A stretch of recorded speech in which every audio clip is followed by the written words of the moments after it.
Let's just play devil's advocate for a second, shall we? Say at the end of the year, there were 5 undefeated Power 5 conference champions. Who's the one that gets left out? If you're brand new here, welcome on into the channel. My name is Cole Thompson. I'm a radio show host based in Houston, Texas, and I talk college football every single day. I talk NFL, I talk MLB, I talk NBA. I mainly talk college football. But if you like what you're hearing and you like this channel, make sure you hit subscribe down below. Tell your friends, tell your family, tell everybody about it, because if we can get to 1,000 subscribers by November 15th, I will shave my head live on air, go full Lex Luthor during the middle of a segment. So you're going to want to hit the subscribe button. Make sure that also you leave a comment down below who you think should end up being the team that's left out of the college football playoff if undefeated. And make sure you give it a thumbs up as well. So back to our main conversation for today. Let's just say that there are 5 undefeated Power 5 conference champions, and there is a legitimate plausibility it could happen. Because currently there are 11 teams that are undefeated in the college football realm. Now, 3 of them don't really have an argument right now. Sorry, James Madison. And tomorrow we're actually going to do a video on James Madison, so make sure that you are locked in for that. Air Force and Liberty. They're probably not going to the college football playoff. Unfortunately, they're fighting for that New Year's 6 bid. But the 8 other teams are at the Power 5 level.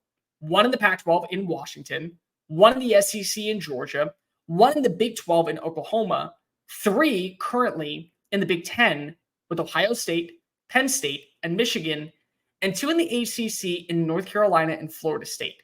Now, the good news is there is only a scenario where 1 team from each conference can be undefeated. And that's because of course, Penn State and Ohio State are facing off this weekend. Eventually, Michigan will play the winner of that game. Not to mention, one of those teams could end up losing to Michigan, and then Michigan losing to one of those teams. And of course, when you look at the ACC, now that there are no longer divisions, the top 2 teams are just going to go play in Charlotte. So as it is today, Florida State would play against North Carolina, thus leaving you with 5 undefeated conference champions. But the argument comes down to, how do you rightly decide who is that team that is left out? In my opinion, it comes down to 3 main things. And the main one is strength of schedule. With that in mind, it's very hard for you to count out really the SEC, the Big 10 champion, and Washington if they were to go undefeated. Because even though Georgia has not looked at its best this year, they still have to face off against several more top 25 teams. Keep in mind, they have not played Tennessee yet. And Tennessee just ran for over 230 yards against one of the better run defenses in college football in Texas A&M. They haven't faced Ole Miss yet. Ole Miss can sling the ball around the yard like no one's business. Jackson Dart has dudes. He has weapons. He has guys. And Lane Kiffin is dialing up something to show the world, yeah, I made the right call staying in Oxford instead of going to Auburn, Alabama. You also have games against Missouri. And Missouri last year at 2-2 nearly derailed Georgia from winning and going undefeated underneath Stetson Bennett in his second go-about at winning a national title. And you still would have to play in the SEC championship game against probably a ranked Alabama, a ranked LSU, or again, against a ranked Ole Miss. So no matter how you want to phrase it, they still have that strength of schedule. In the Big 10, you probably are going to have at least 3 ranked wins against 1 team. Whether that would be Michigan getting wins over potentially a ranked Maryland, definitely a ranked Ohio State, and definitely a ranked Penn State, or Penn State getting ranked wins over the exact same teams. And Ohio State already beating Notre Dame as one of the better out-of-conference games. Not to mention they've already beaten Maryland. Plus, you also would have wins over both the Nittany Lions and the Wolverines. You can't count them out. And then when it comes to Washington right now has the best win in college football. I know that people out there are going to argue and say, well, how can you justifiably put Washington ahead of everyone else? Simple. Oregon was a top 10 team, both offensively and defensively, going into Husky Stadium last week. And they also were able to dismantle this passing attack with no one's business. Michael Penix threw for over 300 yards and 4 touchdowns. Not to mention as well, this run defense was horrendous against Bucky Irving. But the pass defense did kind of its job at times, and they kept Bo Nix guessing and forcing a lot of 4th downs, where Dan Lanning did go for it, and it ended up costing them the game. So you have the same schedule as Oregon, and Oregon may end up getting the repercussions in a Pac-12 title rematch. But in the same breath, if they don't, you would have 2 ranked wins against the same team in Oregon. You're probably going to be facing off against a ranked USC. You are going to be facing off against a ranked Utah. You are going to be facing off against a ranked Oregon State. And when the Apple Cup rolls around, Washington State may end up being ranked once more. So you already would have 6 ranked wins on the year, and you're going to count out Washington in the toughest division in college football. The Pac-12, without question, is the best division in college football this year. Nobody who actually understands the sport would say that, but those of you who truly are bought in know how ludicrously magical the Pac-12 is in its farewell season. And for good reason. Everyone is playing up to their standards, and the level of competition is meeting its quota every single week. So you can't leave out Washington either. This really leaves 2 teams left in the terms of strength of schedule purposes. And at that point, you would have to make the case of who has the better win. Now, there's more than just that.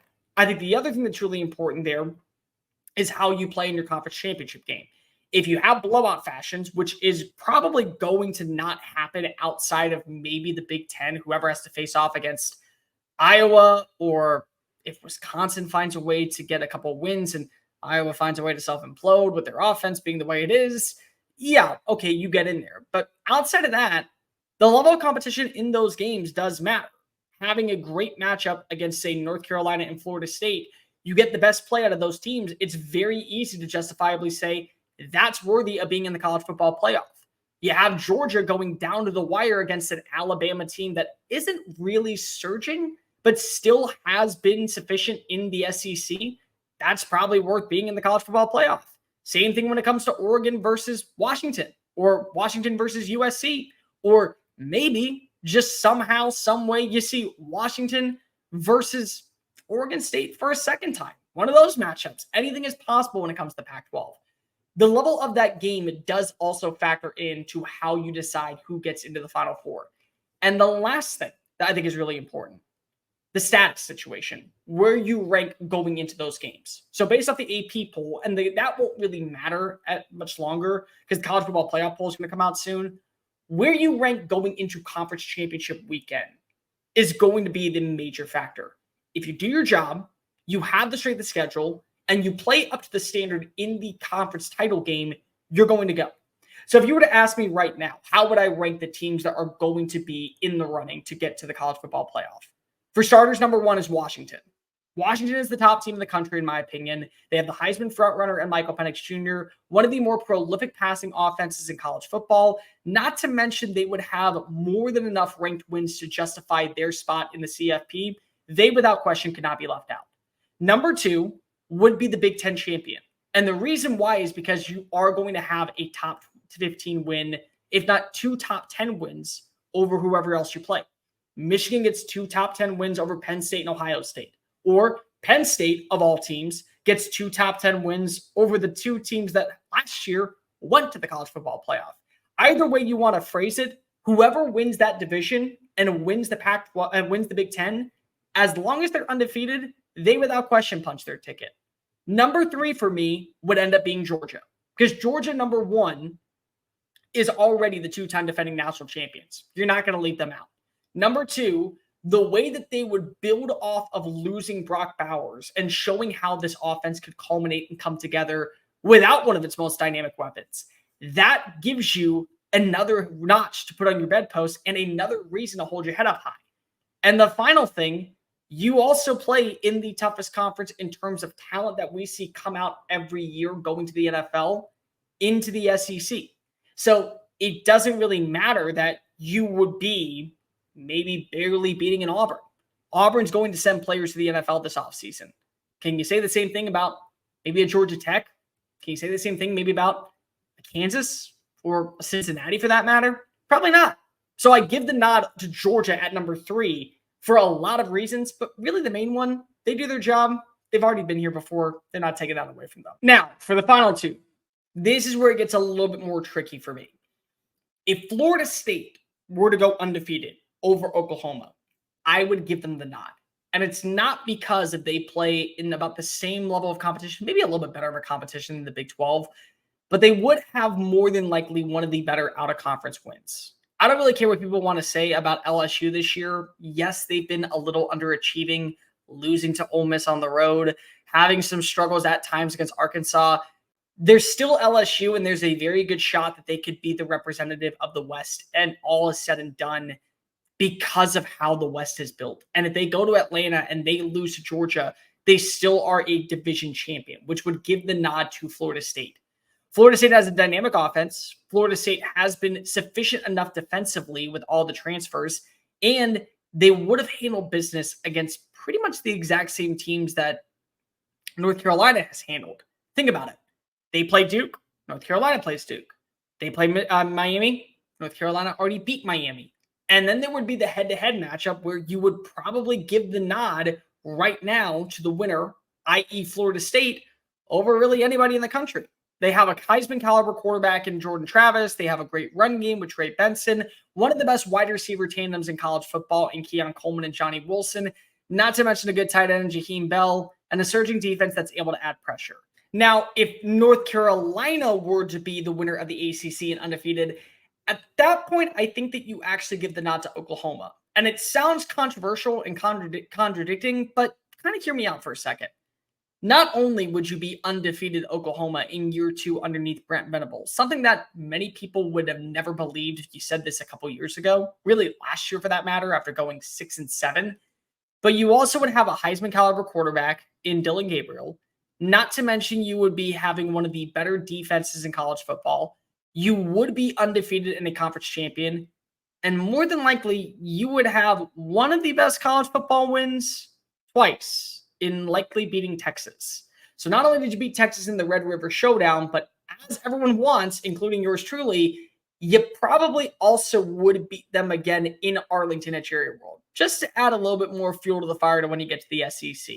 This is a very good defense. This is a sound offense led by Jeff Levy, and they have a Heisman caliber quarterback, not to mention a very good dynamic receiving room that can cause and pain and inflict injustice on any single buddy every single week. So unfortunately, North Carolina would be the 5 team no matter how you want to phrase it. But I still think that Florida State would make the jump to number 4. So to recap, Washington without question would not be left out of the playoff. The Big Ten champion without question should not be left out of the playoff. Georgia should not be left out of the playoff. And then depending on how things go, Florida State over Oklahoma, or Oklahoma over North Carolina to go ahead and make your Final Four of undefeated champions. Sorry, better luck next year. Hey guys, thank you so much for watching that video. Don't hit the X button yet. Make sure you hit subscribe to keep up with all of our daily content found on Just Saying It and anything else that we post on this channel. Bye.